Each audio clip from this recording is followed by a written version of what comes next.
तुमच्या मुलाला बाजारला लावलं, आठवड्याच्या बाजारला, त्याने बाजार करावा का दुसरंच काय करावं? एकुलता एक मुलगा होता आणि दोघं नवरा बायको आणि मुलगा एवढंच कुटुंब.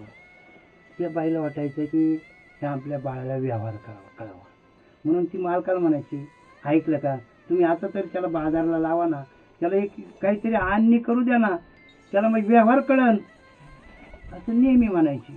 ते एक दिवस त्या मालकाने काय केलं, त्याजवळ दिले 100 रुपये. म्हणले बाळ्या जा 100 रुपये घेऊन बाजारला. बाळ्या गेला इथून बाजारला. तर अलीकडच्या कडाला, बाजाराच्या अलीकडच्या कडाला एक असा टेबल होता, चौकून 4 माणसं उभा होते आणि ते 2, एक लाल आणि एक काळा होता. ते म्हणायचं हे लाल हे काळा आणि 10ला 100. ते बाळ्याने डोकं चाललं की 10ला 100 आहे, आपल्याजवळ 100 रुपये, 10 डाव खेळलो तर 1000 रुपये होते आणि 1000 रुपये आले की 100 रुपयाचा बाजार करू आणि 900 रुपये खिशात.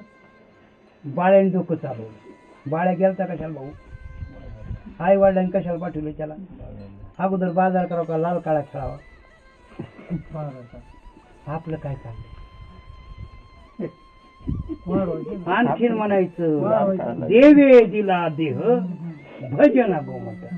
आता हे देवा करता भजना करता हे गोमट शरीर दिलंय, ते भजना करता वापरते का लाल काळा खेळत? ते तिकडचं उदाहरण जाऊ द्या, हे मला इथं सांगा पीठ काय करते ते. बरं किमान त्यांनी खेळता खेळता बाजार तर करावा ना. 100 50 रुपयाचा बाजार करा. अगोदर बाजार केला तर लई शहाणा झाला राव तो. कशा करतात देह मिळाला हे आपल्याला अजून भान नाही. मस्त मजेत हे समजल, हे आता नसतं कळत. साधू संत सांगताय कळन कळन कळ येईल.